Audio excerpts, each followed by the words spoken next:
Hello everyone, I welcome one and all to the channel UPSC Life. My name is Ambrish Tewari and I'm a law graduate from Gujarat National Law University, Gandhinagar. I've appeared for the main examination of the judicial services of Uttar Pradesh and Rajasthan, and I've also appeared for the UPSC prelims examination in 2019 itself. The lesson that I'm going to take today is about the Surrogacy Regulation Bill that was passed on August 14, 2019 by the Lok Sabha. It aims particularly to prohibit the commercial surrogacy and streamline and regulate the market of surrogacy in India, which has hitherto been quite unregulated, and there exists a huge void in what would be the contractual terms, what would be the rights and duties of each of the parties, and this void has been utilized for unscrupulous practices, international legal disputes, illegal fetus smuggling and trafficking, and forcing, not out of their consent, almost 50 to 60% of the women who actually enter into such market as surrogate mothers, they do not enter out of their own consent, but they are made to do so because of utter and abject poverty that they are spiraled into. ये reason होता है आधी से ज़्यादा महिलाओं का surrogate mother बनने का। इस सिचुएशन को अंडू करने के लिए, इस सिचुएशन को करेक्ट करने के लिए, रेक्टिफाई करने के लिए सरोगेसी रेगुलेशन बिल 2019 लोकसभा में पेश किया गया और उसे पारित भी किया गया। But before talking about the features of the surrogacy regulation bill, which I am intending to do, which is the crux of this presentation, I would first take you, before that, I would first take you to make you understand as to what surrogacy is, a brief introduction.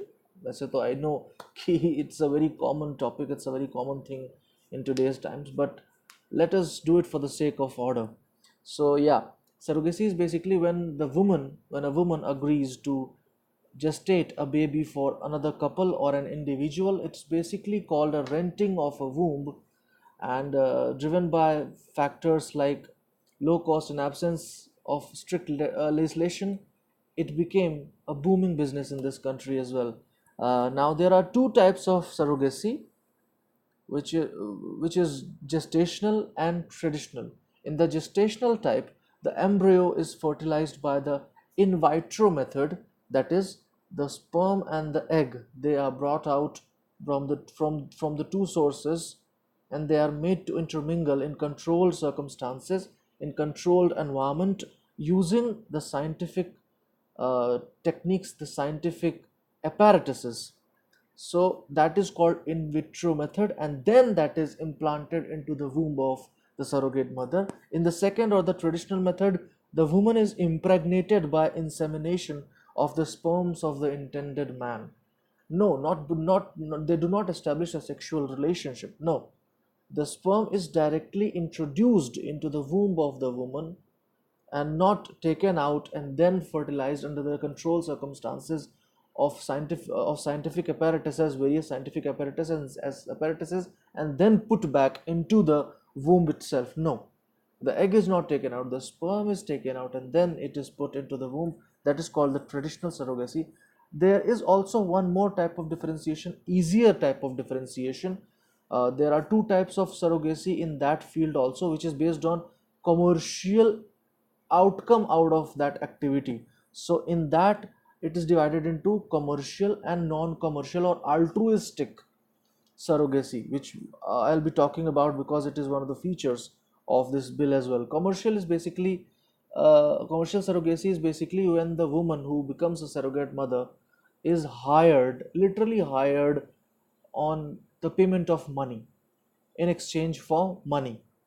And the second type, that is the altruistic type, is the one where the rent is not paid in the forms of money, and there is actually no contractual relation. It is done for the love and affection that one person has, that the surrogate mother has or her family has for the intended couple. That is called the altruistic surrogacy. Now, coming to the historical background in India, As we all know that commercial surrogacy was legalized in this country in 2002 to promote medical tourism, driven by factors like low cost and absence of a strict legislation. Till now, अब तक कोई legislation नहीं बना था इस पे. Commercial surrogacy became a booming business in the country. Honorable Supreme Court has upheld in Baby Manaji Yamanda versus Union of India. I would read the relevant portions out of one research paper that I pulled out of the internet for you all. The Supreme Court, and it is verbatimly, I'm reading it from it. The Supreme Court of India formally legalized commercial surrogacy in the landmark judgment of Baby Manaji Yamanda versus Union of India. Note down the citation, please, if you want to read it further. 2008 2008 13 13 SCC, that is Supreme Court cases 518. In this case, the court defined commercial surrogacy as a form of surrogacy in which a gestational carrier is paid to carry a child to maturity in her womb, and the real aspects of surrogacy agreement, the stakeholders, the parties who may enter, and directed for enactment of a statutory law on the same. The Supreme Court admitted not only the void in law but also the irregularities that are taking place in the absence of law by calling surrogacy as money making racket. Supreme Court, Honorable Supreme Court has observed it in 2008, and as I have told you in the previous slides, the first slide that I showed, that even the law commission, look at the last line, the law commission after this judgment has included these problems, these unscrupulous practices that were going on under the garb of a void created out of the absence of a strict legislation in its 208th report, and recommended a ban on this practice, on the commercial surrogacy, not on the traditional one. So yeah, reports poured in about various problems associated with commercialization in absence of the legislation to regulate it. Okay. So now finally coming to the heart of this presentation, that is the feature of the new bill. Firstly, it provides for the constitution of surrogacy boards at the national as well as state levels to ensure effective regulation. Secondly, it seeks to allow ethical altruistic surrogacy to the intending infertile Indian married couple, only Indian married couple, between the age of 23 to 50 years for the female and 26 to 55 years for the male.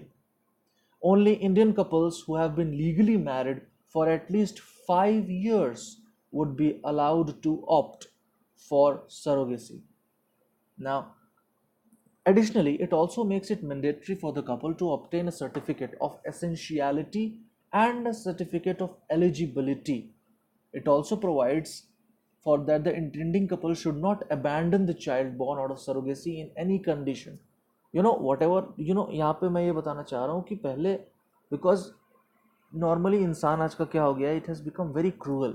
सो अगर बच्चा उनके मन माफिक नहीं होता था, कभी कुछ reasons की वजह से बच्चा मेंटली इल हो गया या फिजिकली उतना फिट नहीं हुआ जिस तरह से हम सोच रहे हैं, तो वो लोग बच्चे को अबैंडन भी कर देते थे, सरोगेट मदर को पैसे भी नहीं देते थे, सरोगेट मदर की ख्याल भी नहीं रखते थे, कोई एग्रीमेंट को ब्रीच भी कर देते थे. And because there was no law, the supreme court and various courts were helpless in helping the people to have a recourse, helping the surrogate mothers to have a recourse against this intercontinental or international problem, because many foreign couples came to India, and when they did not find it as per their standards, they would abandon the child and do not even pay the surrogate mother, and they were left high and dry because there was no law which could be enforced before the courts.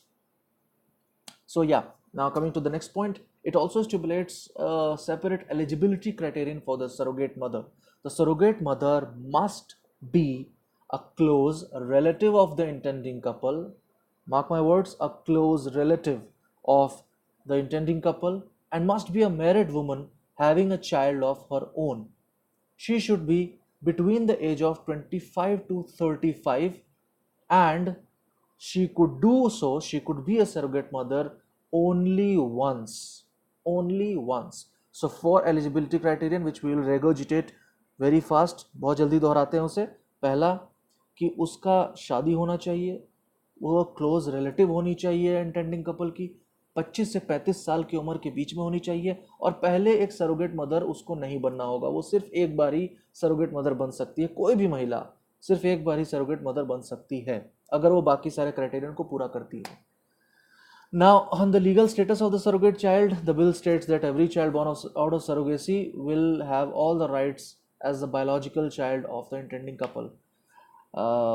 Lastly, the bill seeks to regulate the functioning of surrogacy clinics as well, which was very, very important because a number of these surrogacy clinics were also indulged in trafficking, in fetus selling, in a number of unscrupulous and disastrous activities that have impinged upon the lives and even the trade, even the medical tourism arena of India got impacted because of such unscrupulous activities going on, and surrogacy clinics had a very big role in playing, big role in that unscrupulous activities and unlawful activities which were going on rampantly. So all surrogacy clinics in the country now need to be registered by the appropriate authority, which although has not been defined in the bill, I think it may be the surrogacy boards itself, the state surrogacy boards, appropriate authority in order to undertake surrogacy and its related procedures. Lastly, the bill completely bans sex selection and it can never be done, it cannot be done in any circumstances. The bill also provides for safeguards of surrogate mothers. Now, this provision is personally one of my favorite provisions, is that one of these safeguards, a number of safeguards are provided for the rights, for ensuring that the rights of the surrogate mothers as a woman and a mother and someone who has rented her own womb to some other person is not abridged in all the three roles. So one of them is insurance coverage for not just the time till pregnancy but also after that. This is a very good provision if you ask me about it. Now moving to the last part, last leg, is the criticism of the bill. Uh, the first criticism of the bill is that the bill violates Article 14. Article 14 lays down the principle of equality in the Constitution, and it is pursuant to the interpretation of this article only that same sex marriages are now allowed in India after the historic judgment of Honorable Supreme Court in uh, in September 2018. So yeah, although the same-sex marriages have been allowed, but this bill conveniently omits allowing them to opt for it. Because, and in fact, if we look at it not from a prejudiced mindset, but from a logical mindset, they are the ones who require it more than anyone else. Secondly, it violates the Puttaswamy judgment, which established right to privacy as a fundamental right. As for obtaining the eligibility certificate, couples may be subjected to give information which goes against their right to privacy as a couple. The last criticism is that it puts a restriction on the reproductive rights of the Indian couple because it lays down that they cannot opt for surrogacy if they had been legally married for less than 5 years. They have to be minimum be married for 5 years, and then only they can go for surrogacy. This violates article number 21, and this brings us also to the end of the presentation, to the end of the lesson. Thank you so much for your attention, and have a good night and keep learning and keep growing. Thank you so much, everyone.